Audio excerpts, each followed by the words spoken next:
¿Sabías que la trama para matar a Jesús fue tan elaborada como un thriller político?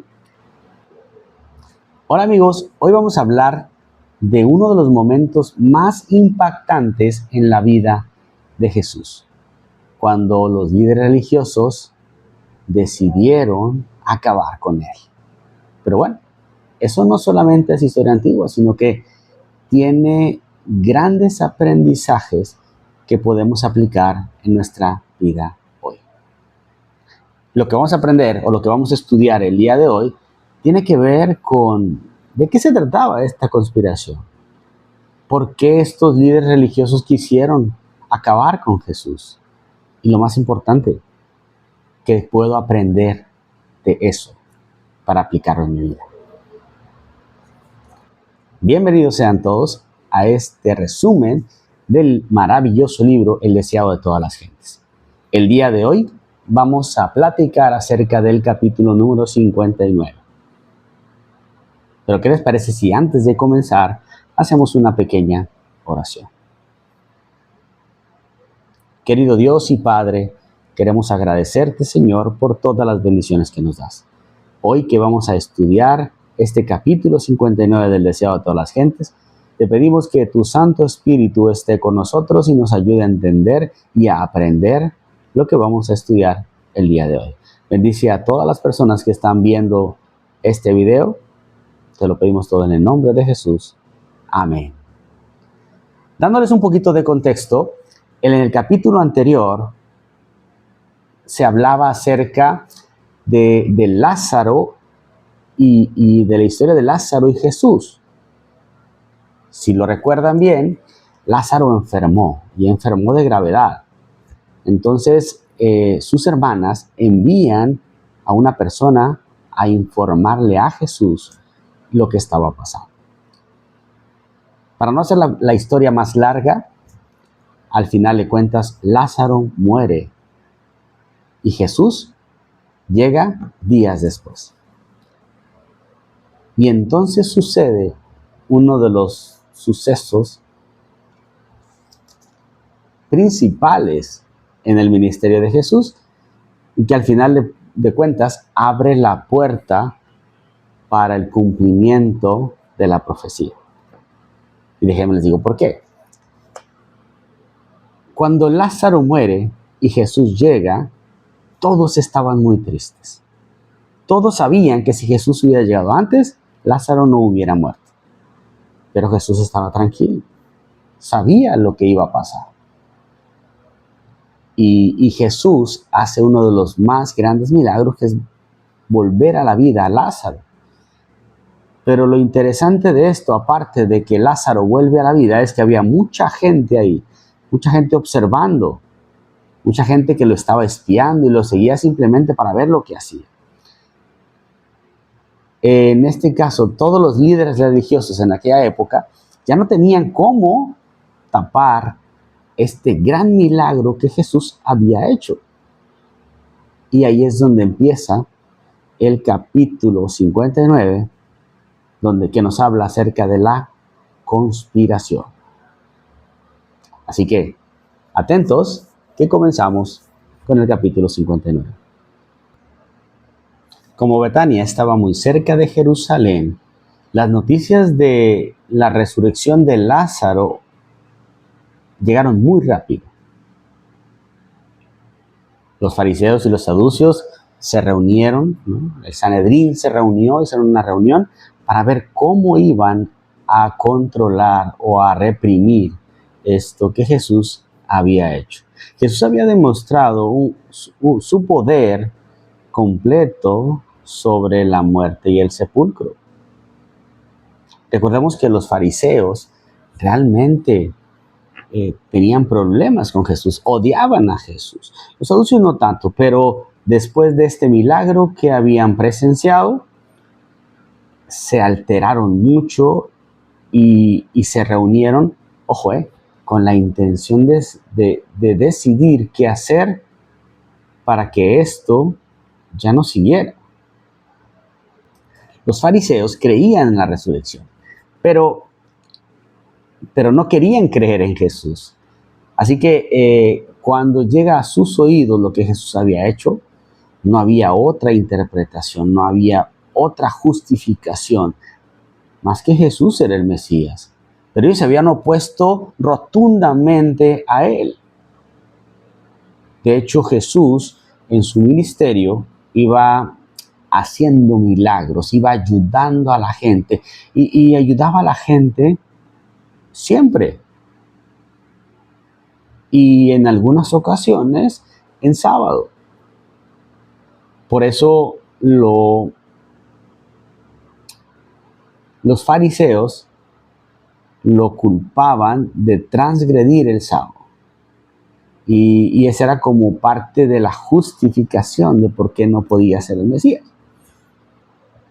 En antiguos concilios ya habían intentado condenar a Jesús, pero la asistencia de Nicodemo y de José había calmado las aguas y no habían permitido que Jesús fuera condenado. Pero para esta ocasión no fueron invitados a este concilio. A pesar que los participantes de este concilio todos iban con la convicción de acabar o condenar a Jesús, no todos estaban totalmente convencidos. Los fariseos, aunque muy molestos en contra de Jesús, querían aplicar algo muy drástico y rápido. Los saduceos, a pesar de que estaban enemistados o tenían cierto odio o coraje en contra de Jesús, querían ser un poco más conservadores.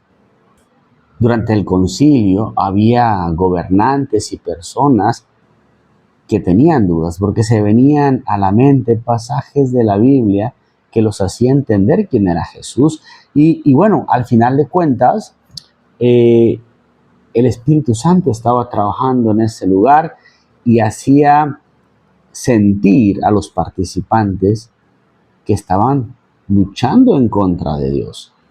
Y eso los tenía muy intranquilos. Y fue entonces cuando Caifás, el sumo sacerdote, se pone de pie. Caifás, fíjense, era una persona muy déspota, cruel, orgullosa.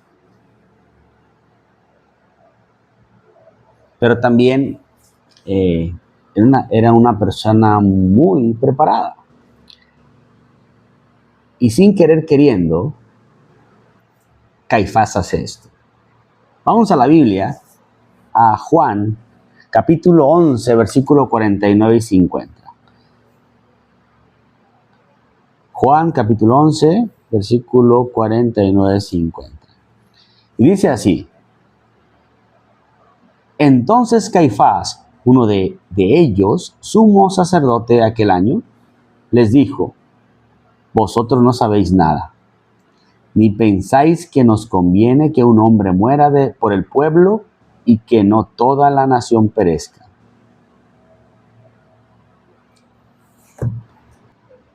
Es mejor que un solo hombre muera en vez del pueblo. Fue lo que dijo Caifás. Noten lo siguiente. Dios usó hasta las palabras del enemigo para anunciar su plan de salvación. Pero ¿por qué sucedía todo esto? Al final de cuentas, podemos sacar de este concilio, de este Sanedrín, algunas razones por las cuales estaban conspirando. Número 1, envidia. Número 2, miedo. Y número 3, orgullo. A ver, desglosemos un poquito estas tres cosas. Envidia, miedo, orgullo. Entonces, envidia. A ver, los invito a ir a su Biblia, Marcos capítulo 15, versículo 10. Y dice así: porque conocía que por envidia le habían entregado los principales sacerdotes.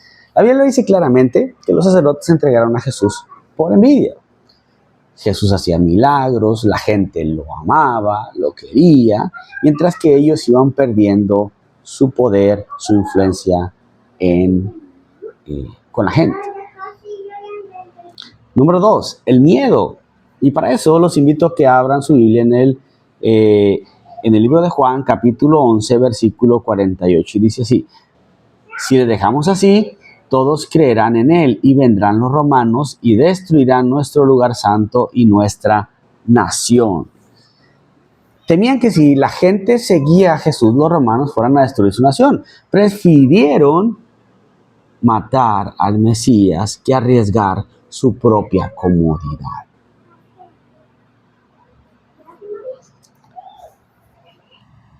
Número 3, orgullo. Y para eso los invito a que vayan a la Biblia, a Juan capítulo 12, versículo 43. A ver, más adelante, 12, versículo 43. Y dice así: porque amaban más la gloria de los hombres que la gloria de Dios. Orgullo. Amaron más la aprobación humana que la de Dios. ¿Te suena familiar? A veces nosotros caemos en ese error. Entonces, la envidia, el miedo y el orgullo fueron las cosas que orillaron a que todas estas personas conspiraran en contra de Jesús. Ahora, me gustaría leer para ustedes un párrafo de este capítulo que escribió Ellen G. White, que dice así: su vida fue una vida sujeta a persecuciones e insultos. Arrojado de Belén por un rey celoso, rechazado por su propio pueblo en Nazaret, condenado a muerte sin causa en Jerusalén, Jesús, con sus pocos discípulos fieles, halló temporariamente refugio en una ciudad extranjera. El que se había conmovido siempre por el infortunio humano, que había sanado al enfermo, devuelto la vista al ciego, el oído al sordo y el habla al mundo, el que había alimentado al hambriento y consolado al afligido, fue expulsado por el pueblo el cual se había esforzado por salvar. El que anduvo sobre las agitadas olas y con una palabra acalló su rugiente furia. El que echaba fuera demonios, que al salir reconocía que era el Hijo de Dios. El que irrumpió el sueño de la muerte. El que sostuvo a miles pendientes de sus palabras de sabiduría, no podía alcanzar el corazón de aquellos que estaban cegados por el prejuicio y el odio y rechazaban tercamente la luz. Amigos, quiero dejar 3 preguntas para ustedes. Hay áreas que, como Caifás, mis acciones son justificadas por razones prácticas.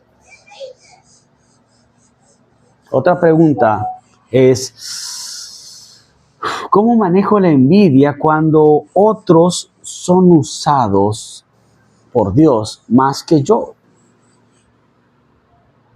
Por último,